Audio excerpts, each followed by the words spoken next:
Punjabi radio USA ਸੁਣ ਰਹੇ ਸਾਰੇ ਸਰੋਤਿਆਂ ਨੂੰ ਬਲਵਿੰਦਰ ਕੌਰ ਵੱਲੋਂ ਪਿਆਰ ਭਰੀ ਸਤਿ ਸ਼੍ਰੀ ਅਕਾਲ ਤੇ ਜੀ ਸੋ ਤੇ ਪ੍ਰੋਗਰਾਮ ਖਬਰ ਤੇ ਨਜ਼ਰ ਪ੍ਰੋਗਰਾਮ ਦੇ ਵਿੱਚ ਸਾਡੇ ਨਾਲ ਹੋਣਗੇ ਬਲਤੇਜ ਪੰਨਾ ਜੀ ਦੱਸਣਗੇ ਕਿ ਕੀ ਕੁਛ ਵਾਪਰਿਆ ਭਾਰਤ ਪੰਜਾਬ ਦੇ ਵਿੱਚ। ਖਬਰਾਂ ਤੋਂ ਪਹਿਲਾਂ ਧੰਨਵਾਦ ਕਰਨਾ ਚਾਹੁੰਦੇ ਸਾਡੇ ਸਪਾਂਸਰਸ ਜਿਨ੍ਹਾਂ ਨੇ ਇਸ ਪ੍ਰੋਗਰਾਮ ਨੂੰ ਸਪਾਂਸਰ ਕੀਤਾ। ਆਪ ਸਭ ਤੱਕ ਪਹੁੰਚਾਇਆ ਜੀ ਟਲੈਰੀ ਟਰੱਕ ਐਂਡ ਟ੍ਰੇਲਰ ਰਿਪੇਅਰ ਵਾਲੇ ਜਿਨ੍ਹਾਂ ਤੋਂ ਤੁਸੀਂ ਟਰੱਕ ਵਾਸ਼ ਵੀ ਕਰਵਾ ਸਕਦੇ ਹੋ।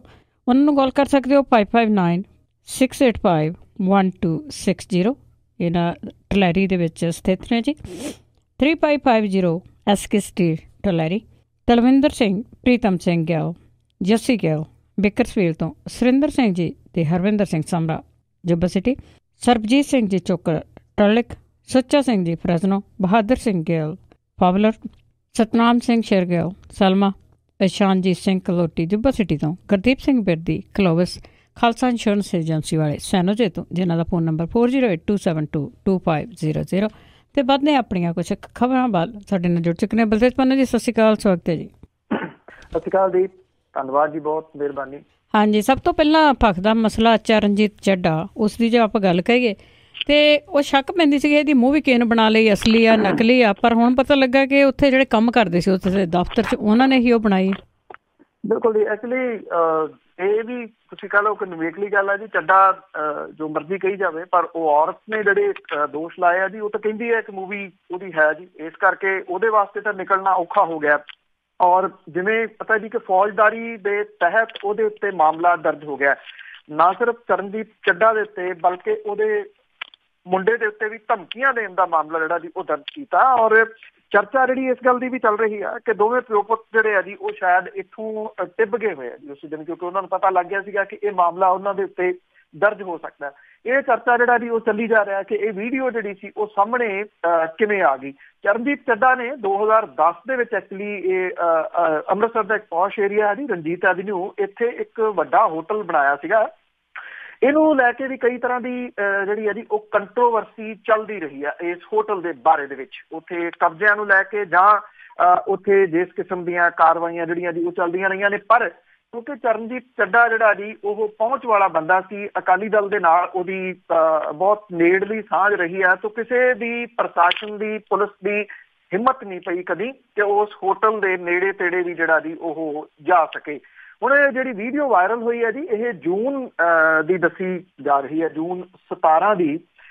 ਇਸ ਜਿਹੜਾ ਇਹਦਾ ਚਰਨਜੀਤ ਚੱਡਾ ਦਾ ਜਿਹੜਾ ਹੋਟਲ ਸੀਗਾ ਜੀ ਰਣਜੀਤ ਐਵਨਿਊ ਦੇ ਵਿੱਚ, ਉੱਥੇ ਉਸ ਦਫ਼ਤਰ ਦੇ ਵਿੱਚ ਇੱਕ ਹਿਡਨ ਕੈਮਰਾ ਉਹਦੇ ਹੋਟਲ ਦੇ ਕਿਸੇ ਜਿਹੜਾ ਜੀ ਕੰਮ ਕਰਨ ਵਾਲੇ ਵਿਅਕਤੀ ਨੇ ਲਾਇਆ ਦੱਸਿਆ ਜਾਂਦਾ, ਜਿਹਨੂੰ ਪਤਾ ਸੀਗਾ ਕਿ ਚਰਨਜੀਤ ਚੱਡਾ ਅਕਸਰ ਜਿਹੜਾ ਜੀ ਉਸ ਦਫ਼ਤਰ ਦੇ ਵਿੱਚ ਕਿਸੇ ਨਾ ਕਿਸੇ ਔਰਤ ਨੂੰ ਬੁਲਾਉਂਦਾ, ਜਿਹਦੇ ਕਰਕੇ ਉਹਨਾਂ ਨੇ ਇਹ ਹਿਡਨ ਕੈਮਰਾ ਲਾ ਕੇ ਇਹਨੂੰ ਕੈਮਰੇ ਦੇ ਵਿੱਚ ਜਿਹੜਾ ਵੀ ਉਹ ਕੈਦ ਕਰ ਲਿਆ।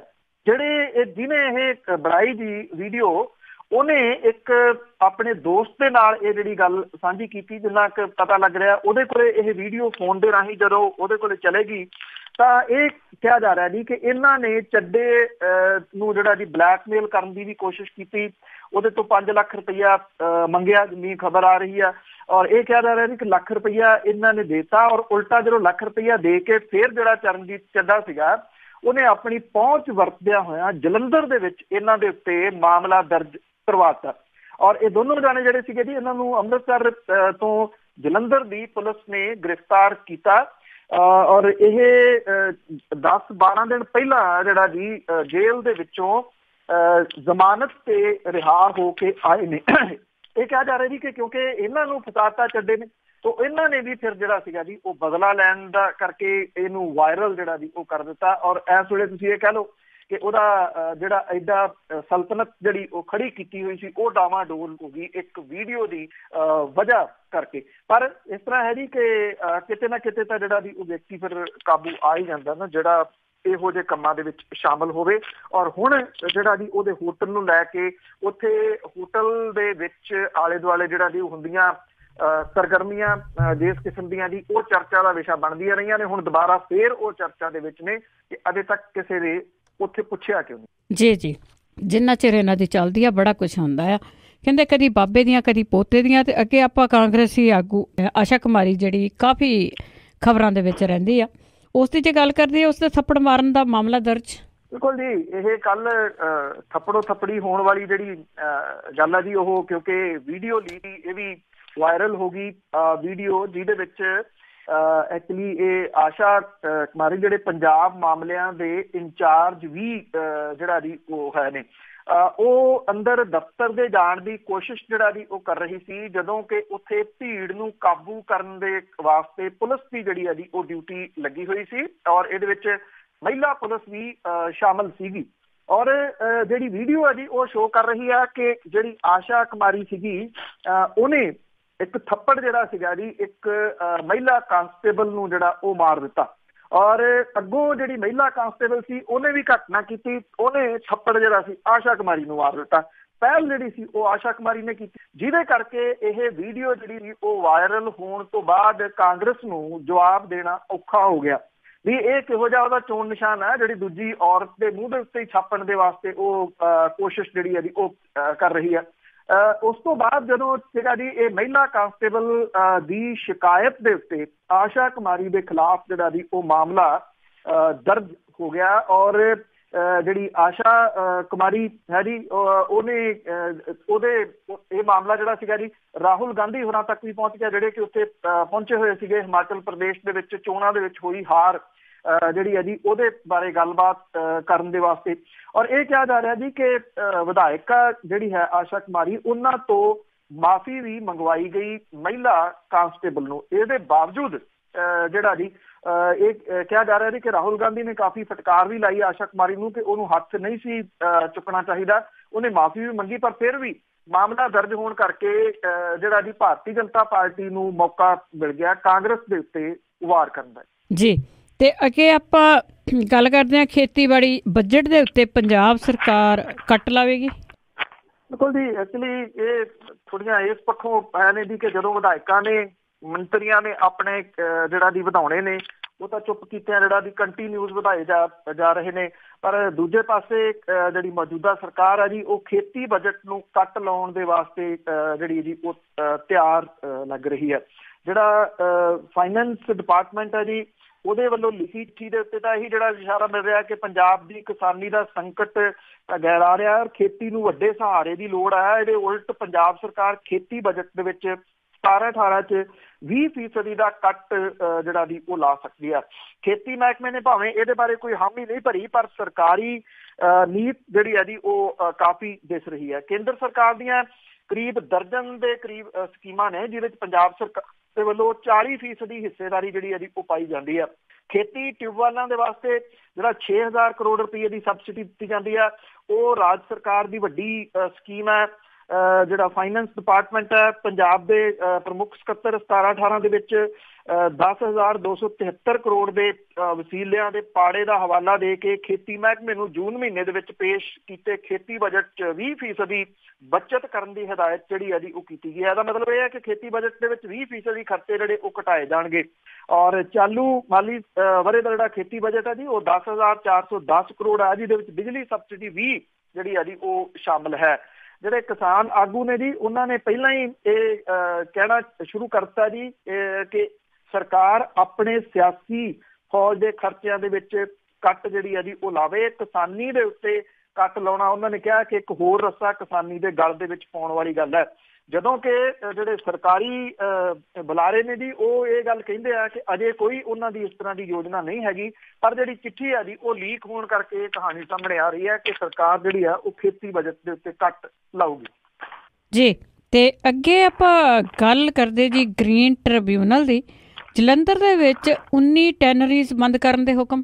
ਐਕਚੁਅਲੀ ਇਹ ਨੈਸ਼ਨਲ ਗ੍ਰੀਨ ਟ੍ਰਿਬਿਊਨਲ ਨੇ ਪੰਜਾਬ ਦੀਆਂ ਇਹ 19 ਜਿਹੜੀਆਂ ਟੈਨਰੀਜ਼ ਨੇ ਜੀ ਇਹਨੂੰ ਬੰਦ ਕਰਨ ਦੇ ਹੁਕਮ ਦਿੱਤੇ ਆ। ਜਿਹੜੇ এনवायरमेंट ਦੇ ਵਾਸਤੇ ਲੜਨ ਵਾਲੇ ਲੋਕ ਨੇ ਜੀ ਉਹ ਇਸ ਲੈਦਰ ਇੰਡਸਟਰੀ ਨੂੰ ਇੱਕ ਪੋਲਿਊਸ਼ਨ ਦਾ ਵੱਡਾ ਖਤਰਾ ਜਿਹੜਾ ਜੀ ਉਹ ਦੱਸ ਰਹੇ ਨੇ। ਨੈਸ਼ਨਲ ਗ੍ਰੀਨ ਟ੍ਰਿਬਿਊਨਲ ਨੇ ਆਪਣੇ ਫੈਸਲੇ ਦੇ ਵਿੱਚ ਇਹਦਾ ਜ਼ਿਕਰ ਕਰਦਿਆਂ ਜਲੰਧਰ ਦੇ ਜਿਹੜੇ ਨਾਲੇ ਨੇ ਉਹਨਾਂ ਦੇ ਵਿੱਚ ਇਹ ਕਿਹਾ ਕਿ ਭਾਰੀ ਮਾਤਰਾ 'ਚ ਮੈਟਲ ਮੌਜੂਦ ਹੈ।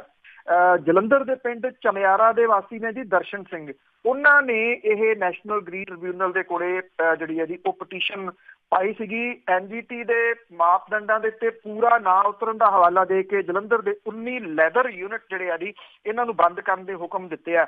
ਨਾਲ ਹੀ ਇਹ ਵੀ ਕਿਹਾ ਕਿ ਇਹਨਾਂ ਨੂੰ ਮੌਜੂਦਾ ਜਿਹੜਾ ਜਿਸ ਢੰਗ ਨਾਲ ਇਹ ਚੱਲ ਰਹੇ ਆ ਇਸ ਢੰਗ ਨਾਲ ਚੱਲਣ ਦੀ ਇਜਾਜ਼ਤ ਨਹੀਂ ਦਿੱਤੀ ਜਾਊਗੀ। ਨਵੀਂ ਲੈਦਰ ਇੰਡਸਟਰੀ ਯੂਨਿਟ ਸਥਾਪਿਤ ਕਰਨ ਦੇ ਵਾਸਤੇ ਵੀ NGT ਨੇ ਸਖਤ ਰੁਖ ਜਿਹੜਾ ਦੀ ਉਹ ਅਪਣਾਇਆ ਔਰ NGT ਨੇ ਕਿਹਾ ਕਿ ਨਵਾਂ ਲੈਦਰ ਯੂਨਿਟ ਲਾਉਣ ਲਈ ਬੋਰਡ ਦੀ ਸਹਿਮਤੀ ਜ਼ਰੂਰੀ ਹੈ।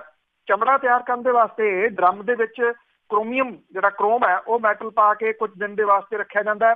ਡਰਮ ਖੋਲਣ ਤੋਂ ਬਾਅਦ ਚਮੜਾ ਪੱਕਿਆ ਹੁੰਦਾ, ਬਾਕੀ ਬਚਦਾ ਜਿਹੜਾ ਪਾਣੀ ਆ ਉਹਦੇ ਜ਼ਰੀਏ ਕ੍ਰੋਮ ਮੈਟਲ ਕਾਲਾ ਸੰਘਿਆ ਡਰੇਨ ਦੇ ਵਿੱਚ ਹੁੰਦਾ ਹੋਇਆ ਕਾਲੀ ਮੀਂਹ ਦੇ ਵਿੱਚ ਪੈਂਦਾ ਜੀ ਜਾ ਕੇ, ਔਰ ਇਹ ਸਤਲੁਜ ਤੇ ਉਦੋਂ ਅੱਗੇ ਰਾਜਸਥਾਨ ਦੀਆਂ ਨਦੀਆਂ ਦੇ ਵਿੱਚ ਜਾਂਦਾ ਹੈ। ਇਹਨਾਂ ਕੰਢੇ ਵਸੇ ਲੋਕ ਜਿਹੜੇ ਉਹ ਕੈਂਸਰ ਤੋਂ ਪੀੜਤ ਹੋ ਰਹੇ ਨੇ। ਜਲੰਧਰ ਦੇ ਪਿੰਡ ਚਮਿਆਰਾ ਦੇ ਜਿਹੜੇ ਰਹਿਣ ਵਾਲੇ ਨੇ ਜਿਹਨੇ ਇਹ ਪਾਇਆ ਜੀ, ਉਹਨਾਂ ਨੇ ਇਹ ਕਿਹਾ ਕਿ ਲੋਕ ਕੈਂਸਰ ਤੋਂ ਪੀੜਤ ਹੋ ਰਹੇ ਨੇ। ਪਿੰਡ ਦੇ ਲੋਕਾਂ ਨੇ ਇੰਡਸਟਰੀ ਦੇ ਖਿਲਾਫ ਪ੍ਰਦੂਸ਼ਣ ਵਿਭਾਗ ਤੇ ਸਿਹਤ ਵਿਭਾਗ ਨੂੰ ਸ਼ਿਕਾਇਤ ਜਿਹੜੀ ਹੈ ਜੀ ਕੀਤੀ ਸੀ। ਇਹਦੇ ਬਾਵਜੂਦ ਪੰਜਾਬ ਪੋਲਿਊਸ਼ਨ ਕੰਟਰੋਲ ਬੋਰਡ ਨੇ ਤਾਂ ਕੋਈ ਕਦਮ ਨਹੀਂ ਚੁੱਕਿਆ। ਉਹਨਾਂ ਨੂੰ ਫਿਰ NGT ਦਾ ਰਾਹ ਜਿਹੜਾ ਜੀ ਉਹ ਅਪਣਾਉਣਾ ਪਿਆ। ਪੰਜਾਬ ਪੋਲਿਊਸ਼ਨ ਕੰਟਰੋਲ ਬੋਰਡ ਜਿਹੜਾ ਜੀ ਉਹਨੇ ਇਸ ਹੁਕਮ ਦੇ ਉੱਤੇ ਰਿਵਿਊ ਫਾਈਲ ਕਰਨ ਦੀ ਤਿਆਰੀ ਜਿਹੜੀ ਹੈ ਜੀ ਉਹ ਕਰਨੀ ਸ਼ੁਰੂ ਕੀਤੀ ਹੈ। ਇਹ ਕਿਹਾ ਗਿਆ ਕਿ NGT ਦੇ ਵਿੱਚ ਰਿਵਿਊ ਫਾਈਲ ਜਿਹੜਾ ਜੀ ਉਹ ਕੀਤਾ ਜਾਊਗਾ ਔਰ ਹਾਲ ਦੀ ਘੜੀ ਜਿੰਨੀ ਦੇਰ ਤੱਕ ਰਿਵਿਊ ਦੇ ਉੱਤੇ ਕੋਈ ਫੈਸਲਾ ਨਹੀਂ ਆਉਂਦਾ ਇਹ ਇੰਡਸਟਰੀ ਜਿਹੜੀਆਂ 19 ਨੇ ਜੀ ਇੰਡਸਟਰੀਜ਼ ਉਹ ਬੰਦ ਰਹਿਣਗੀਆਂ ਉਦੋਂ ਤੱਕ। ਇਹਦੇ ਬਾਰੇ ਦੇ ਵਿੱਚ ਨਾ ਸਿਰਫ ਜਿਹੜਾ ਜੀ ਇੱਕ ਵਿਅਕਤੀ ਜਿਹੜੇ ਚਮਿਆਰਾ ਦੇ ਰਹਿਣ ਵਾਲੇ ਬਲਕਿ ਨੇੜੇ ਤੇੜੇ ਦੇ ਲੋਕ ਜਿਹੜੇ ਨੇ ਉਹ ਕਾਲੇ ਪੀਲੀਏ ਤੋਂ ਪੀੜਤ ਨੇ। ਬਹੁਤ ਉਹਨਾਂ ਨੇ ਜਿਹੜੇ ਸੰਘਰਸ਼ ਪਿਛਲੇ ਸਾਲਾਂ ਤੋਂ ਕੀਤੇ ਨੇ ਪਰ ਕਿਸੇ ਪ੍ਰਸ਼ਾਸਨ ਨੇ ਉਹਨਾਂ ਦੀ ਸਾਰ ਨਹੀਂ ਲਈ। ਇਹ ਠੀਕ ਹੈ ਕਿ ਇਹਦੇ ਨਾਲ ਇੰਡਸਟਰੀ ਦੇ ਉੱਤੇ ਜਿਹੜਾ ਜੀ ਉਹ ਅਸਰ ਪਊਗਾ ਪਰ ਦੂਸਰਾ ਇਹਦਾ ਪੱਖ ਜਿਹੜਾ ਇਹ ਹੈ ਜੀ ਕਿ ਜਦੋਂ ਲੋਕ ਇੰਨੀਆਂ ਗੰਭੀਰ ਬਿਮਾਰੀਆਂ ਦਾ ਸ਼ਿਕਾਰ ਹੋ ਰਹੇ ਨੇ, ਕੈਂਸਰ, ਕਾਲਾ ਪੀਲੀਆ ਜਿਹੜਾ ਜੀ, ਤਾਂ ਉਦੋਂ ਜਿਹੜੀ ਹੈ ਜੀ ਉਹ ਇੰਡਸਟਰੀ ਵੀ ਉੱਥੇ ਕੀ ਕਰੂਗੀ। ਇਹ ਇੰਡਸਟਰੀ ਵਾਲੇ ਜਿਹੜੇ ਨੇ ਜੀ ਇਹ ਬਜਟ ਇਹਨਾਂ ਜਿਹੜਾ ਜੀ ਆਪਣਾ ਘਟਾਉਣ ਦੇ ਵਾਸਤੇ ਜਾਂ ਫਿਰ ਪੈਸੇ ਜਿਹੜੇ ਜੀ ਉਹ ਲੈ ਦੇ ਕੇ ਇਹ ਗੰਦਮੰਦ ਜਿਹੜਾ ਜੀ ਉਹ ਨਹਿਰਾਂ ਦੇ ਵਿੱਚ ਜਾਂ ਨਦੀਆਂ ਦੇ ਵਿੱਚ ਸੁੱਟੀ ਜਾ ਰਹੇ ਨੇ ਔਰ ਜਿਹੜਾ ਪਾਣੀ ਅੱਗੇ ਪੀਣ ਦੀ ਵਰਤੋਂ ਦੇ ਵਿੱਚ ਆਉਂਦਾ ਔਰ ਇਹਨਾਂ ਦੇ ਕੰਢੇ ਬੈਠੇ ਜਿਹੜੇ ਲੋਕ ਨੇ ਉਹਨਾਂ ਨੂੰ ਇਸ ਕਿਸਮ ਦੀਆਂ ਗੰਭੀਰ ਬਿਮਾਰੀਆਂ ਜਿਹੜੀਆਂ ਜੀ ਉਹ ਹੋ ਰਹੀਆਂ ਨੇ। ਨੈਸ਼ਨਲ ਗ੍ਰੀਨ ਟ੍ਰਿਬਿਊਨਲ ਬੇਸ਼ੱਕ ਇਹ ਸਖਤ ਫੈਸਲਾ ਜੀ ਪਰ ਇਹੋ ਜਿਹੇ ਫੈਸਲਿਆਂ ਤੋਂ ਬਿਨਾਂ ਗੁਜ਼ਾਰਾ ਵੀ ਨਹੀਂ ਹੈ। ਜੀ ਤੇ ਅੱਗੇ ਆਪਾਂ ਗੱਲ ਕਰਦੇ ਕਿ ਭਾਜਪਾ ਵੱਲੋਂ 2 ਰਾਜਾਂ ਦੇ ਵਿੱਚ ਅਕਾਲੀ ਦਲ ਨੂੰ ਕੋਈ ਸੱਦਾ ਪੱਤਰ ਹੀ ਨਹੀਂ ਦਿੱਤਾ ਗਿਆ। ਬਿਲਕੁਲ ਜੀ, ਐਕਚੁਅਲੀ ਜਿਹੜਾ ਕਿਹਾ ਜਾਂਦਾ ਸੀਗਾ ਜੀ ਕਿ 9 ਮਾਸ ਦਾ ਰਿਸ਼ਤਾ ਜੀ ਉਹ ਹੌਲੀ ਹੌਲੀ ਜਿਹੜਾ ਸੀਗਾ ਉਹ ਰਿਸ਼ਤਾ ਬਦਲ ਗਿਆ ਜਾਂ ਤੁਸੀਂ ਇਹ ਕਹਿ ਲਓ ਕਿ ਪਿਛਲੀਆਂ ਵਿਧਾਨ ਸਭਾ ਚੋਣਾਂ ਜਾਂ ਉਦੋਂ ਪਹਿਲਾਂ ਜਿਹੜੇ ਚੱਲਦੇ ਵਾਦ ਵਿਵਾਦ ਸੀਗੇ ਜੀ ਉਹ ਹੌਲੀ ਹੌਲੀ ਵੱਡੇ ਹੁੰਦੇ ਹੁੰਦੇ ਇਸ ਪੱਧਰ ਤੱਕ ਜਿਹੜਾ ਜੀ ਉਹ ਚਲੇ ਗਏ। ਚੋਣਾਂ ਦੇ ਵਿੱਚ ਵਿਧਾਨ ਸਭਾ ਚੋਣਾਂ ਦੇ ਵਿੱਚ ਪਾਰਟੀ ਦੀ ਹਾਰ ਹੋਈ। ਭਾਰਤੀ ਜਨਤਾ ਪਾਰਟੀ ਵਾਲੇ ਇਸ ਹਾਰ ਦੇ ਵਾਸਤੇ ਅਕਾਲੀ ਦਲ ਨੂੰ ਜ਼ਿੰਮੇਵਾਰ ਠਹਿਰਾਉਂਦੇ ਰਹੇ ਕਿ ਉਹਨਾਂ ਦੇ ਉੱਤੇ ਨਸ਼ਿਆਂ ਦੇ ਇਲਜ਼ਾਮ ਲੱਗੇ, ਗੁਰੂ ਗ੍ਰੰਥ ਸਾਹਿਬ ਦੀ ਬੇਅਦਬੀ ਦੀਆਂ ਘਟਨਾਵਾਂ ਜਿਹੜੀਆਂ ਸੀ ਉਹਦੀ ਵਜ੍ਹਾ ਕਰਕੇ ਪਾਰਟੀ ਬੁਰੀ ਤਰ੍ਹਾਂ ਹਾਰੀ। ਇਹ ਜਿਹੜਾ ਮਾਮਲਾ ਸੀਗਾ ਜੀ ਚੱਲਦਾ ਰਿਹਾ ਜੀ। ਕਦੀ ਤਾਂ ਇਹ ਕਿਹਾ ਜਾਂਦਾ ਕਿ ਕੁਛ ਨਹੀਂ ਹੋਇਆ, ਸਭ ਕੁਛ ਜਿਹੜਾ ਜੀ ਉਹ ਠੀਕ ਠਾਕ ਹੈ ਜਾਂ ਜਿਹੜਾ ਜੀ ਇਹ ਕਹਿ ਲਿਆ ਜਾਂਦਾ ਜੀ ਕਿ NDA ਜਿਹੜੀ ਹੈ ਉਹ ਵੱਡੇ ਬਾਦਲ ਪ੍ਰਕਾਸ਼ ਸਿੰਘ ਬਾਦਲ ਹੋਰਾਂ ਨੂੰ ਉਨੀ ਇੱਜ਼ਤ ਅਜੇ ਦਿੰਦੀ ਹੈ ਜਿੰਨੀ ਪਹਿਲਾਂ ਸੀਗੀ। ਪਰ ਹੁਣ ਜਿਹੜੀ ਕਹਾਣੀ ਹੈ ਜੀ ਉਹ ਇੱਕ ਬਿਲਕੁਲ ਨਵੇਂ ਰੂਪ ਦੇ ਵਿੱਚ ਸਾਹਮਣੇ ਆਈ ਹੈ। NDA ਦੇ ਵੱਲੋਂ ਜਿਹੜੀ ਭਾਰਤੀ ਜਨਤਾ ਪਾਰਟੀ ਨੇ 2 ਜਗ੍ਹਾ ਦੇ ਉੱਤੇ ਜਿੱਤ ਹਾਸਲ ਕੀਤੀ ਹੈ। ਇੱਕ ਤਾਂ ਗੁਜਰਾਤ ਦੇ ਵਿੱਚ ਉਹਨੇ ਕੰਟੀਨਿਊਸ ਆਪਣੀ ਸਰਕਾਰ ਜਿਹੜੀ ਆ ਉਹ ਰੱਖੀ ਆ। ਦੂਸਰਾ ਹਿਮਾਚਲ ਪ੍ਰਦੇਸ਼ ਦੇ ਵਿੱਚ ਭਾਰਤੀ ਜਨਤਾ ਪਾਰਟੀ ਨੇ ਫਿਰ ਸਰਕਾਰ ਜਿਹੜੀ ਹੈ ਜੀ ਉਹ ਬਣਾਈ ਆ। ਇਹਨਾਂ ਦੋਵਾਂ ਥਾਵਾਂ ਦੇ ਉੱਤੇ ਕਿਉਂਕਿ ਭਾਰਤੀ ਜਨਤਾ ਪਾਰਟੀ ਦੇ ਵਾਸਤੇ ਇਹਨਾਂ ਰਾਜਾਂ ਦੀ ਜਿੱਤ ਕਿੰਨੀ ਅਹਿਮ ਹੈ, ਦੋਵਾਂ ਥਾਵਾਂ ਦੇ ਉੱਤੇ ਪ੍ਰਧਾਨ ਮੰਤਰੀ ਨਰਿੰਦਰ ਮੋਦੀ ਹੋਰੀ ਵੀ ਪਹੁੰਚੇ ਔਰ ਜਿੰਨੇ ਭਾਰਤੀ ਜਨਤਾ ਪਾਰਟੀ ਦੇ ਰਾਜ ਨੇ ਉਹਨਾਂ ਦੇ ਮੁੱਖ ਮੰਤਰੀ ਤੇ ਜਿਹੜੇ ਉਹਨਾਂ ਦੇ ਸਹਿਯੋਗੀ ਨੇ ਸਭ ਨੂੰ ਇਹਦੇ ਵਿੱਚ ਸੱਦਾ ਪੱਤਰ ਦਿੱਤਾ ਗਿਆ। ਜੇ ਕਿਸੇ ਨੂੰ ਸੱਦਾ ਪੱਤਰ ਨਹੀਂ ਦਿੱਤਾ ਗਿਆ ਤਾਂ ਉਹ ਅਕਾਲੀ ਦਲ ਸੀ। ਨਾ ਤਾਂ ਉਹਨੂੰ ਗੁਜਰਾਤ ਦੇ ਵਿੱਚ ਸ਼ਾਮਲ ਜਿਹੜੀ ਸਰਕਾਰ ਬਣੀ ਉੱਥੇ ਸਮਾਗਮਾਂ ਦੇ ਵਿੱਚ ਸ਼ਾਮਲ ਹੋਣ ਲਈ ਸੱਦਾ ਪੱਤਰ ਦਿੱਤਾ ਗਿਆ, ਨਾ ਉਹਨੂੰ ਹਿਮਾਚਲ ਦੇ ਵਿੱਚ ਜਿਹੜਾ ਜੀ ਉਹ ਸੱਦਾ ਪੱਤਰ ਦਿੱਤਾ ਗਿਆ। ਇਹਦੇ ਨਾਲ ਇਹ ਕਿਹਾ ਜਾ ਰਿਹਾ ਜੀ ਕਿ ਇਸ ਵੇਲੇ ਅਕਾਲੀ ਦਲ ਦੇ ਪ੍ਰਧਾਨ ਦੇ ਉੱਤੇ ਜਿਹੜੇ ਬਾਕੀ ਨੇਤਾ ਨੇ ਅਕਾਲੀ ਦਲ ਦੇ ਉਹਨਾਂ ਦਾ ਪ੍ਰੈਸ਼ਰ ਜਿਹੜਾ ਜੀ ਉਹ ਪੈਣਾ ਸ਼ੁਰੂ ਹੋ ਗਿਆ ਕਿ ਭਾਰਤੀ ਜਨਤਾ ਪਾਰਟੀ ਦੇ ਨਾਲੋਂ ਤੋੜ ਵਿਛੋੜਾ ਜਿਹੜਾ ਜੀ ਉਹ ਕੀਤਾ ਜਾਵੇ। ਬੇਸ਼ੱਕ ਭਾਰਤੀ ਜਨਤਾ ਪਾਰਟੀ ਦੇ 2-3 ਧੜੇ ਪੰਜਾਬ ਦੇ ਵਿੱਚ ਵੀ ਹੈਗੇ ਆ, ਪਰ ਬਹੁਤ ਗਿਣਤੀ ਜਿਹੜੇ ਆ ਜੀ ਉਹ ਵੀ ਇਹ ਸੋਚਿਆ ਕਿ ਅਕਾਲੀ ਦਲ ਤੋਂ ਲਾਂਭੇ ਹੋ ਕੇ ਚੱਲਣ ਦੇ ਵਿੱਚ ਭਲਾਈ ਹੈ। ਨਹੀਂ ਤਾਂ ਅਕਾਲੀ ਦਲ ਦੀ ਜਿਸ ਤਰੀਕੇ ਦੇ ਨਾਲ ਉਹਦੀ ਪਕੜ ਲੋਕਾਂ ਦੇ ਵਿੱਚ ਖਤਮ ਹੋਈ ਹੈ, ਵਿਧਾਨ ਸਭਾ ਚੋਣਾਂ ਜਾਂ ਉਸ ਤੋਂ ਬਾਅਦ ਜਿਹੜੀ ਲੋਕ ਸਭਾ ਦੀ ਜ਼ਿਮਨੀ ਚੋਣ ਹੋਈ ਜਾਂ ਨਿਗਮ ਦੀਆਂ ਜਿਹੜੀਆਂ ਚੋਣਾਂ ਹੋਈਆਂ, ਉਹਦੇ ਵਿੱਚ ਆਉਣ ਵਾਲੇ ਦਿਨਾਂ ਦੇ ਵਿੱਚ ਕੋਈ ਲੱਗਦਾ ਨਹੀਂ ਕਿ ਅਕਾਲੀ ਦਲ ਜਿਹੜਾ ਜੀ ਉਹ ਦੁਬਾਰਾ ਫੇਰ ਲੋਕਾਂ ਦੇ ਵਿੱਚ ਆਪਣੀ ਭੱਲ ਬਣਾ ਸਕਦਾ। ਬੇਸ਼ੱਕ ਸੁਖਬੀਰ ਸਿੰਘ ਬਾਦਲ ਹੋਰੀ ਵੱਖ-ਵੱਖ ਸਮਾਗਮਾਂ 'ਚ ਪੁਲਿਸ ਨੂੰ ਜਾਂ ਸਰਕਾਰ ਨੂੰ ਜਿੰਨੇ ਮਰਜ਼ੀ ਦਬਕੇ ਜਿਹੜੇ ਆ ਜੀ ਉਹ ਮਾਰੀ ਜਾਣ, ਪਰ ਜਿਹੜਾ ਜੋਸ਼ ਹੈ ਜੀ ਉਹ ਵਰਕਰਾਂ ਦੇ ਵਿੱਚ ਹੈ ਨੀਗਾ। ਜਿਹੜੇ ਕਰੰਟ ਦੀ ਉਹ ਗੱਲ ਕਰਦੇ ਹੁੰਦੇ ਆ, ਹਾਂ ਕਰੰਟ ਹੋਰ ਰੂਪ 'ਚ ਸਾਹਮਣੇ ਆ ਰਿਹਾ। ਤੋ ਇਹ ਜਿਹੜਾ ਜੀ ਮਾਮਲਾ ਇਸ ਵੇਲੇ ਅਕਾਲੀ ਸਫਾਂ ਦੇ ਵਿੱਚ ਵਾਹਵਾ ਜਿਹੜਾ ਜੀ ਉਹ ਚਰਚਾ ਦੇ ਵਿੱਚ ਬਣਿਆ ਹੋਇਆ। ਜਿਹੜਾ ਅਕਾਲੀ ਦਲ ਦੇ ਕੁਝ ਆਗੂ ਨੇ ਉਹ ਇਹ ਵੀ ਕਹਿੰਦੇ ਆ ਅੰਦਰ ਖਾਤੇ ਕਿ ਅਕਾਲੀ ਦਲ ਨੂੰ ਇਸ ਗੱਲ ਦਾ ਪਤਾ ਹੈ ਕਿ ਹੇਠਲੇ ਪੱਧਰ ਦੇ ਉੱਤੇ ਕੋਈ ਇਹ ਜਿਹੜਾ ਗੱਠਜੋੜ ਸੀਗਾ ਉਹ ਹੈ ਹੀ ਨੀਗਾ, ਕਿਉਂਕਿ ਨਾ ਤਾਂ ਹੁਣ ਅਕਾਲੀ ਦਲ ਦੇ ਵਰਕਰ ਭਾਰਤੀ ਜਨਤਾ ਪਾਰਟੀ ਨੂੰ ਵੋਟ ਪਾਉਂਦੇ ਆ, ਨਾ ਭਾਰਤੀ ਜਨਤਾ ਪਾਰਟੀ ਦੇ ਵਰਕਰ ਜਿਹੜਾ ਜੀ ਉਹ ਅਕਾਲੀ ਦਲ ਨੂੰ ਵੋਟ ਪਾਉਂਦੇ ਆ, ਜਿਹਦੇ ਕਰਕੇ ਇਹ ਕਿਹਾ ਗਿਆ ਜੀ ਕਿ ਇਹ ਸਾਰੀ ਕਹਾਣੀ ਭਾਰਤੀ ਜਨਤਾ ਪਾਰਟੀ ਦੇ ਹਾਈ ਕਮਾਂਡ ਤੱਕ ਵੀ ਪਹੁੰਚੀ ਹੈ ਕਿ ਐਵੇਂ ਇਹ ਜਿਹੜਾ ਜੀ ਬੇਜੋੜ ਜਿਹਾ ਰਿਸ਼ਤਾ ਬਣਿਆ ਹੋਇਆ। ਇਸ ਕਰਕੇ ਭਾਰਤੀ ਜਨਤਾ ਪਾਰਟੀ ਵੀ ਇਸ ਰਿਸ਼ਤੇ ਤੋਂ ਪਾਸੇ ਹੋਣਾ ਚਾਹੁੰਦੀ ਹੈ। ਜਿਸ ਪਾਸੇ ਵੱਲ ਨੂੰ ਇਹ ਕਿਹਾ ਜਾ ਸਕਦਾ ਹੈ ਕਿ ਇਹ ਦੋ ਜਗ੍ਹਾ ਦੇ ਉੱਤੇ ਅਕਾਲੀ ਦਲ ਨੂੰ ਨਾ ਸੱਦਣਾ ਇਸੇ ਹੀ ਸਟ੍ਰੈਟਜੀ ਦਾ ਪਾਰਟ ਹੈ। ਦੇਖਣ ਵਾਲੀ ਗੱਲ ਹੁਣ ਇਹ ਹੋਊਗੀ ਜੀ ਕਿ ਪੰਜਾਬ ਦੇ ਵਿੱਚ ਜੇ ਇਹ ਗੱਠਜੋੜ ਜਿਹੜਾ ਜੀ ਉਹ ਟੁੱਟਦਾ ਜਿਹਦੀ ਸੰਭਾਵਨਾ ਬਣ ਰਹੀ ਹੈ, ਫਿਰ ਨਵੇਂ ਗੱਠਜੋੜ ਦੇ ਵਿੱਚ ਕੀ ਕੁਛ ਨਵਾਂ ਸਾਹਮਣੇ ਆਊ। ਬਿਲਕੁਲ ਜੀ, ਰਿਸ਼ਤਾ ਤਾਂ ਪਤੀ ਪਤਨੀ ਦਾ ਸੀਗਾ, ਪਤਾ ਨਹੀਂ ਹੁਣ ਕਿਉਂ ਸੈਪਰੇਟ ਹੋਣ ਲੱਗੇ ਆ, ਡਿਵੋਰਸ ਵੀ ਫਾਈਲ ਕਰਨਗੇ ਜਾਂ ਕੀ ਕਰਨਗੇ। ਤੇ ਅੱਗੇ ਆਪਾਂ ਪੰਜਾਬ ਐਂਡ ਸਿੰਧ ਬੈਂਕ ਦੀ ਜੇ ਗੱਲ ਕਰੀਏ ਤਾਂ ਉਸ ਦੀ ਹੋਂਦ ਨੂੰ ਵੀ ਖਤਰਾ। ਸੋ ਇੱਕ ਸਟੇਟ ਬੈਂਕ ਆਫ ਪਟਿਆਲਾ ਪਹਿਲਾਂ ਹੁੰਦਾ ਸੀਗਾ ਜੀ। ਐਕਚੁਅਲੀ ਇਹ ਜਿਹੜੇ ਇਸ ਤਰ੍ਹਾਂ ਸਟੇਟ ਦੇ ਨਾਂ ਦੇ ਉੱਤੇ ਥਾਂ ਦੇ ਉੱਤੇ ਬਣਿਆ ਸੀਗਾ, ਇਹਦਾ ਰਲੇਵਾਂ ਹੋ ਗਿਆ ਜੀ। ਉਦੋਂ ਕੋਈ ਬਹੁਤਾ ਰੌਲਾ ਰੱਪਾ ਨਹੀਂ ਪਿਆ। ਸਟੇਟ ਬੈਂਕ ਆਫ ਇੰਡੀਆ ਦੇ ਵਿੱਚ ਇਹਦਾ ਰਲੇਵਾਂ ਹੋ ਗਿਆ। ਸਟੇਟ ਦੇ ਨਾਂ ਦੇ ਉੱਤੇ ਜਿਹੜੀ ਪਛਾਣ ਸੀ ਬੈਂਕਾਂ ਦੀ ਉਹ ਖਤਮ ਹੋ ਗਈ। State bank of Patiala even ਜਿਹੜਾ ਜੀ ਬੜਾ ਫੇਮਸ ਸੀਗਾ, ਉਹ ਹੁਣ ਨਾਮ ਖਤਮ ਹੋ ਗਿਆ। ਤੋਂ ਕੱਲ ਦੀ ਗੱਲ ਹੋ ਗਈ।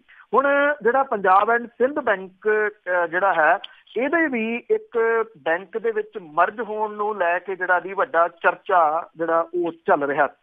ਜਿਹੜੇ ਕੁਝ ਲੋਕ ਨੇ ਉਹ ਸਾਹਮਣੇ ਆਏ ਨੇ, ਉਹਨਾਂ ਨੇ ਦਿੱਲੀ ਦੇ ਵਿੱਚ ਵੀ ਇੱਕ ਜਿਹੜੀ ਹੈ ਜੀ ਉਹ ਮੀਟ ਕੀਤੀ ਆ ਕਿ ਜਿਹੜਾ ਪੰਜਾਬ ਐਂਡ ਸਿੰਧ ਬੈਂਕ ਹੈ ਇਹਦੀ ਹੋਂਦ ਨੂੰ ਕਿਸੇ ਤਰੀਕੇ ਦੇ ਨਾਲ ਬਰਕਰਾਰ ਜਿਹੜਾ ਜੀ ਉਹ ਰੱਖਿਆ ਜਾ ਸਕੇ। ਜਿਹੜੇ ਇਸ ਮੀਟਿੰਗ ਦੇ ਵਿੱਚ ਸ਼ਾਮਲ ਹੋਏ ਲੋਕ, ਉਹਨਾਂ ਦਾ ਕਹਿਣਾ ਸੀਗਾ ਕਿ ਬੈਂਕ ਦੇ ਰਲੇਵੇਂ ਨੂੰ ਰੋਕਣ ਦੇ ਵਾਸਤੇ ਵਿਚਲਾ ਰਸਤਾ ਕੱਢਣ ਦੀ ਲੋੜ ਹੈ। ਉਹਦੇ ਵਾਸਤੇ ਨਵੇਂ ਸਿੱਖ ਬੈਂਕ ਦਾ ਲਾਇਸੈਂਸ ਲੈਣ ਦੇ ਵੱਲ ਵੀ ਜਿਹੜਾ ਜੀ ਉਹ ਵਧਣਾ ਚਾਹੀਦਾ। ਪੰਜਾਬ ਐਂਡ ਸਿੰਧ ਬੈਂਕ ਸਿੱਖਾਂ ਤੇ ਪੰਜਾਬੀਆਂ ਦੀ ਵਿਰਾਸਤ ਹੈ, ਇਹਨਾਂ ਬੁਲਾਰਿਆਂ ਦਾ ਇਹ ਕਹਿਣਾ ਸੀਗਾ, ਜਿਹਨੇ ਖੇਤੀ ਨੂੰ ਜਿਹੜਾ ਜੀ ਹਰਿਆਲੀ ਦੇਣ ਦੇ ਵਾਸਤੇ ਤੇ ਕਾਰੋਬਾਰੀ ਖੇਤਰ ਜਿਹੜਾ ਸੀਗਾ ਜੀ ਇਹਨੂੰ ਅੱਗੇ ਵਧਾਉਣ ਦੇ ਵਾਸਤੇ ਬਹੁਤ ਵੱਡਾ ਰਾਹ ਖੜਾ ਕੀਤਾ। 1908 ਦੇ ਵਿੱਚ ਭਾਈ ਵੀਰ ਸਿੰਘ ਤੇ ਉਹਨਾਂ ਦੇ ਸਾਥੀਆਂ ਦੇ ਵੱਲੋਂ ਇਸ ਬੈਂਕ ਦੇ 1980 ਦੇ ਵਿੱਚ ਚੇਅਰਮੈਨ ਇੰਦਰਜੀਤ ਸਿੰਘ ਹੋਰਾਂ ਦੇ ਵੱਲੋਂ ਜਿਹੜਾ ਜੀ ਕੀਤੇ ਗਏ ਜਿਹੜੇ ਕਾਰਜ ਸੀਗੇ ਉਹ ਇਤਿਹਾਸਕ ਦੱਸੇ ਗਏ ਇਹਨਾਂ ਬੁਲਾਰਿਆਂ ਦੇ ਵੱਲੋਂ। 17 ਦੇ ਵਿੱਚ ਬੈਂਕ ਦੀ ਹੋਂਦ ਦੇ ਉੱਤੇ ਜਿਹੜੇ ਸਵਾਲੀਆ ਚਿੰਨ੍ਹ ਲੱਗੇ ਨੇ ਜੀ, ਇਹਦੇ ਵਾਸਤੇ ਜਿਹੜਾ ਇੱਕ ਕੌਮੀਕਰਨ ਹੋ ਰਿਹਾ ਬੈਂਕਾਂ ਦਾ, ਉਹ ਇੱਕ ਵੱਡਾ ਕਾਰਨ ਜਿਹੜਾ ਜੀ ਉਹ ਦੱਸਿਆ ਗਿਆ। ਹੁਣ ਸਵਾਲ ਜਿਹੜਾ ਜੀ ਇਹੀ ਆ ਕਿ ਇਹੋ ਜਿਹੀਆਂ ਜਿਹੜੀਆਂ ਮੀਟਿੰਗਾਂ ਨੇ ਉਹ ਅਕਸਰ ਬਿਆਨਬਾਜ਼ੀ ਤੱਕ ਸੀਮਤ ਹੋ ਕੇ ਰਹਿ ਜਾਂਦੀਆਂ ਨੇ। ਜਦੋਂ ਸਟੇਟ ਬੈਂਕ ਆਫ ਪਟਿਆਲਾ ਦੀ ਗੱਲ ਜਿਹੜੀ ਮਰਜ਼ ਦੀ ਚੱਲ ਰਹੀ ਸੀਗੀ ਤਾਂ ਉਦੋਂ ਵੀ ਇਹ ਕਿਹਾ ਜਾ ਰਿਹਾ ਸੀਗਾ ਕਿ ਪੰਜਾਬ ਦੇ ਇੱਕ ਸ਼ਹਿਰ ਦੇ ਨਾਮ ਇਹਦਾ ਜਿਹੜਾ ਜੀ ਉਹ ਜੁੜਿਆ ਹੋਇਆ, ਇਹਨੂੰ ਉਪਰਾਲੇ ਜਿਹੜੇ ਆ ਜੀ ਕੁਛ ਕਰਨੇ ਚਾਹੀਦੇ ਆ ਇਹਨੂੰ ਬਚਾਉਣ ਲਈ। ਉਦੋਂ ਕੋਈ ਜਿਹੜਾ ਜੀ ਉਹ ਬੋਲਿਆ ਨਹੀਂ। ਹੁਣ ਜਿਹੜਾ ਜੀ ਇਹ ਮਾਮਲਾ ਇੱਕ ਵਾਰੀ ਫੇਰ ਚਰਚਾ ਦੇ ਵਿੱਚ ਹੈ, ਕਿਉਂਕਿ ਪੰਜਾਬ ਐਂਡ ਸਿੰਧ ਬੈਂਕ ਦੇ ਨਾਲ ਵੀ ਪੰਜਾਬ ਦਾ ਇੱਕ ਪੁਰਾਤਨ ਇਤਿਹਾਸ ਜੋ ਮੈਂ ਤੁਹਾਨੂੰ ਦੱਸਿਆ ਉਹ ਜਿਹੜਾ ਜੀ ਉਹ ਜੁੜਿਆ ਹੋਇਆ। ਕੀ ਇਸ ਬੈਂਕ ਦੀ ਹੋਂਦ ਜਿਹੜੀ ਹੈ ਜੀ ਉਹ ਕਾਇਮ ਰਹਿ ਸਕੂਗੀ?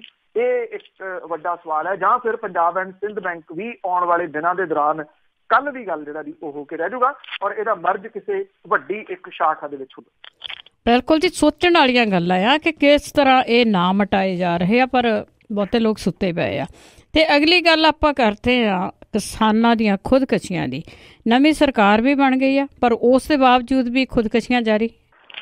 ਬਿਲਕੁਲ ਜੀ, ਐਕਚੁਅਲੀ ਇਹ ਜਿਹੜਾ ਇੱਕ ਗੰਭੀਰ ਮਸਲਾ ਜਿਹੜਾ ਲੋਕ ਸਭਾ ਚੋਣਾਂ ਦੇ ਦੌਰਾਨ ਵੀ ਉੱਭਰਿਆ, ਵਿਧਾਨ ਸਭਾ ਦੀਆਂ ਚੋਣਾਂ ਦੇ ਵਿੱਚ ਵੀ ਬਹੁਤ ਵੱਡਾ ਮੁੱਦਾ ਬਣਿਆ।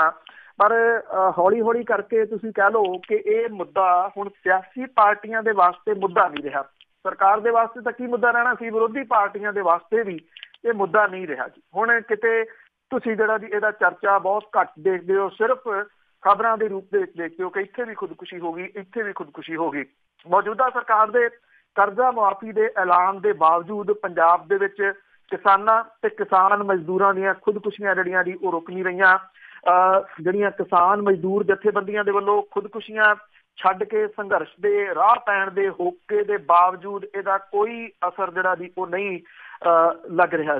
ਕੈਪਟਨ ਅਮਰਿੰਦਰ ਸਿੰਘ ਹੋਰਾਂ ਦੀ ਅਗਵਾਈ ਦੇ ਵਿੱਚ ਕਾਂਗਰਸ ਨੇ ਕਿਸਾਨਾਂ ਨੂੰ ਚੋਣਾਂ ਤੱਕ ਰੁਕਣ ਦੀ ਅਪੀਲ ਕਰਦਿਆਂ ਸਰਕਾਰ ਬਣਨ ਤੇ ਸਮੁੱਚਾ ਕਰਜ਼ਾ ਮਾਫ਼ ਕਰਨ ਤੇ ਖੁਦਕੁਸ਼ੀ ਪੀੜਤ ਪਰਿਵਾਰਾਂ ਦੀ ਰਾਹਤ ਰਾਸ਼ੀ 3 ਲੱਖ ਤੋਂ ਵਧਾ ਕੇ 5 ਲੱਖ ਕਰਨ ਦਾ ਵਾਅਦਾ ਕੀਤਾ ਸੀਗਾ। ਵੱਡੇ ਬਹੁਮਤ ਦੇ ਨਾਲ ਕਾਂਗਰਸ ਸੱਤਾ 'ਚ ਆ ਗਈ। ਡਾਕਟਰ ਟੀ ਹੱਕ ਦੀ ਅਗਵਾਈ 'ਚ ਕਮੇਟੀ ਬਣ ਗਈ। ਵਿੱਤੀ ਸੰਕਟ ਦੇ ਰੋਣੇ ਕਿਸਾਨਾਂ ਤੇ ਮਜ਼ਦੂਰਾਂ ਦੀ ਕਰਜ਼ਾ ਮੁਆਫੀ ਦੀ ਉਮੀਦ ਨਿਰਾਸ਼ਾ ਦੇ ਵਿੱਚ ਬਦਲ ਗਈ। ਜਿਹੜੇ ਕਿਸਾਨ ਯੂਨੀਅਨ ਨੇ ਉਹਨਾਂ ਦੇ ਜੇ ਦਾਅਵੇ ਮੰਨੇ ਜਾਣ ਤਾਂ 11 ਮਾਰਚ ਨੂੰ ਸੱਤਾ ਦੇ ਵਿੱਚ ਆਈ ਕੈਪਟਨ ਸਰਕਾਰ ਦੇ ਕਾਰਜਕਾਲ ਦੇ ਵਿੱਚ 345 ਕਿਸਾਨਾਂ ਤੇ ਮਜ਼ਦੂਰਾਂ ਨੇ ਖੁਦਕੁਸ਼ੀ ਜਿਹੜੀ ਹੈ ਜੀ ਉਹ ਕੀਤੀ ਆ। ਦੇਸ਼ ਭਰ ਦੇ ਵਿੱਚ ਕਿਸਾਨ ਅੰਦੋਲਨ ਦੇ ਨਾਲ ਕਿਸਾਨਾਂ ਦਾ ਕਰਜ਼ਾ ਵੱਡੇ ਮੁੱਦੇ ਦੇ ਵਜੋਂ ਜਿਹੜਾ ਜੀ ਉਹ ਉੱਭਰਦਾ ਰਿਹਾ। ਕਦੀ 5 ਏਕੜ, ਫਿਰ ਉਸ ਤੋਂ ਬਾਅਦ 4 ਏਕੜ, ਫਿਰ 2.5 ਏਕੜ, ਫਿਰ 2 ਏਕੜ, ਪਹਿਲਾਂ 5 ਲੱਖ ਟੋਟਲ ਅਮਾਉਂਟ, ਫਿਰ 5 ਲੱਖ, ਫਿਰ 3 ਲੱਖ, ਫਿਰ 2 ਲੱਖ ਤੱਕ ਜਿਹੜਾ ਜੀ ਉਹ ਗੱਲ ਆ ਗਈ। ਪਰ ਹਾਲੇ ਤੱਕ ਕਿਸੇ ਕਿਸਾਨ ਨੂੰ ਜਿਹੜਾ ਜੀ ਕੋਈ ਵੀ ਕਰਜ਼ਾ ਮੁਆਫੀ ਦੀ ਰਾਹਤ ਅਜੇ ਤੱਕ ਨਹੀਂ ਮਿਲੀ। ਇਹ ਕਿਹਾ ਜਾ ਰਿਹਾ ਜੀ ਕਿ ਇੱਕ ਮਾਨਸਾ ਦੇ ਵਿੱਚ ਹੁਣ ਸਮਾਗਮ ਜਿਹੜਾ ਉਹ ਹੋ ਰਿਹਾ ਜਨਵਰੀ ਦੇ ਪਹਿਲੇ ਹਫ਼ਤੇ, ਉੱਥੋਂ ਕਰਜ਼ਾ ਮੁਆਫੀ ਦੀ ਸਕੀਮ ਜਿਹੜੀ ਹੈ ਜੀ ਉਹ ਸ਼ੁਰੂ ਕੀਤੀ ਜਾਊਗੀ। ਪਰ ਇਸ ਕਰਜ਼ਾ ਮੁਆਫੀ ਦੀ ਸਕੀਮ ਦੇ ਵਿੱਚ ਇੰਨੇ ਕੁ ਗੇੜੇ ਨੇ ਜਿਹੜੇ ਕਿ ਸ਼ਾਇਦ ਕਿਸੇ ਉਸ ਬੰਦੇ ਨੂੰ ਵੀ ਸਮਝ ਨਹੀਂ ਆਉਂਦੇ ਜਿਹੜਾ ਕਿ ਪੜ੍ਹਨ ਲਿਖਣ ਦੇ ਵਿੱਚ ਯਕੀਨ ਰੱਖਦਾ ਤੇ ਜਿਹੜਾ ਕਿਸਾਨ ਤੇ ਕਿਸਾਨ ਮਜ਼ਦੂਰ ਆ ਉਹਦੇ ਤਾਂ ਸਮਝ ਤੋਂ ਪਰੇ ਵਾਲੀ ਗੱਲ ਹੋਊਗੀ। ਇੱਕ ਦੂਜਾ ਪੁਆਇੰਟ ਇਹਦੇ ਵਿੱਚ ਇਹ ਵੀ ਆ ਜੀ ਕਿ ਜਿਵੇਂ ਇਹਦੇ ਵਿੱਚ ਕਿਸਾਨ ਕਿ 2 ਏਕੜ ਵਾਲਾ ਜਾਂ 3 ਏਕੜ ਵਾਲਾ ਜਾਂ ਉਹਦੇ 'ਚ 5 ਲੱਖ ਦਾ ਕਰਜ਼ਾ ਜਾਂ 2 ਲੱਖ ਦਾ ਕਰਜ਼ਾ ਉਹ ਤਾਂ ਹੈ, ਇਹਦੇ ਵਿੱਚ ਕਿਸਾਨ ਮਜ਼ਦੂਰ ਸ਼ਾਮਲ ਨੀਗਾ। ਜਿਹੜੀਆਂ ਇਹ ਖੁਦਕੁਸ਼ੀਆਂ ਦੀ ਡਿਟੇਲ ਮੈਂ ਇੱਕ ਦਿਨ ਸਾਂਝੀ ਕੀਤੀ ਕਿ ਬਰਾਬਰ ਦੀਆਂ ਤਕਰੀਬਨ ਕਿਸਾਨ ਮਜ਼ਦੂਰ ਵੀ ਜਿਹੜੇ ਆ ਉਹ ਖੁਦਕੁਸ਼ੀਆਂ ਕਰ ਰਹੇ ਆ। ਉਹਨਾਂ ਦੀ ਇਹਦੇ ਵਿੱਚ ਕੋਈ ਕਹਾਣੀ ਜਿਹੜੀ ਉਹ ਹੈ ਨੀ ਗੀ। ਇਹ ਜਿਹੜਾ ਸਮਾਗਮ ਹੋ ਰਿਹਾ ਕਿੰਨੀਆਂ ਇਹ ਖੁਦਕੁਸ਼ੀਆਂ ਠੱਲ ਸਕੂਗਾ ਇਹ ਬਹੁਤ ਵੱਡਾ ਇੱਕ ਸਵਾਲ ਹੈ। ਪਰ ਇੰਨਾ ਜ਼ਰੂਰ ਹੈ ਕਿ ਪੰਜਾਬ ਔਰ ਮੁਲਕ ਦਾ ਕਿਸਾਨ ਐਕਚੁਅਲੀ, ਪਰ ਪੰਜਾਬ ਦਾ ਕੁਝ ਜ਼ਿਆਦਾ ਇਹਨਾਂ ਦਿਨਾਂ ਦੇ ਵਿੱਚ ਖੁਦਕੁਸ਼ੀਆਂ ਦੇ ਰਾਹ ਪਿਆ ਹੋਇਆ ਜੀ। ਉਹਨੂੰ ਥੰਮਣਾ ਦੇਣ ਦੇ ਵਾਸਤੇ, ਉਹਨੂੰ ਰੋਕਣ ਦੇ ਵਾਸਤੇ ਕਿਸੇ ਸਹਾਰੇ ਦੀ ਜ਼ਰੂਰਤ ਹੈ। ਪਰ ਇਉਂ ਲੱਗਦਾ ਜੀ ਕਿ ਬੇਆਸ ਹੋ ਗਿਆ ਕਿਸਾਨ ਜਿਹੜਾ ਜੀ, ਉਹਨੂੰ ਇਉਂ ਲੱਗਦਾ ਕਿ ਇਹ ਹੁਣ ਗੱਲ ਉਹਦੇ ਤੋਂ ਬਣਨੀ ਨਹੀਂ, ਉਹਦਾ ਕਰਜ਼ਾ ਮੁਆਫ ਹੋਣਾ ਨਹੀਂ, ਜਿਹਦੇ ਕਰਕੇ ਖੁਦਕੁਸ਼ੀਆਂ ਰੁਕ ਨਹੀਂ ਰਹੀਆਂ। 17 ਦੇ ਦੌਰਾਨ ਵੀ ਇਹ ਖੁਦਕੁਸ਼ੀਆਂ ਜਿਉਂ ਦੀਆਂ ਤਿਉਂ ਜਾਰੀ ਨੇ। ਬਹੁਤ ਬਹੁਤ ਧੰਨਵਾਦ ਬਲਤੇਜ ਪੰਨੂ ਜੀ। ਮਿਹਰਬਾਨੀ ਜੀ, ਧੰਨਵਾਦ। ਸਤਿ ਸ਼੍ਰੀ ਅਕਾਲ। ਸਤਿ ਸ਼੍ਰੀ ਅਕਾਲ ਜੀ। ਸਰੋਤੇ ਸਨ ਬਲਤੇਜ ਪੰਨੂ ਜੀ, ਸਾਡੇ ਨਾਲ ਜੁੜਦੇ ਨੇ, ਕਰਦੇ ਨੇ ਖਬਰਾਂ। ਇਸੇ ਦੇ ਨਾਲ ਸਾਡਾ ਅੱਜ ਦਾ ਬੁਲਟਨ ਇੱਥੇ ਹੀ ਸਮਾਪਤ। ਬਲਵਿੰਦਰ ਕੌਰ ਵੱਲੋਂ ਆਪ ਸਭ ਨੂੰ ਪਿਆਰ ਭਰੀ ਸਤਿ ਸ਼੍ਰੀ ਅਕਾਲ।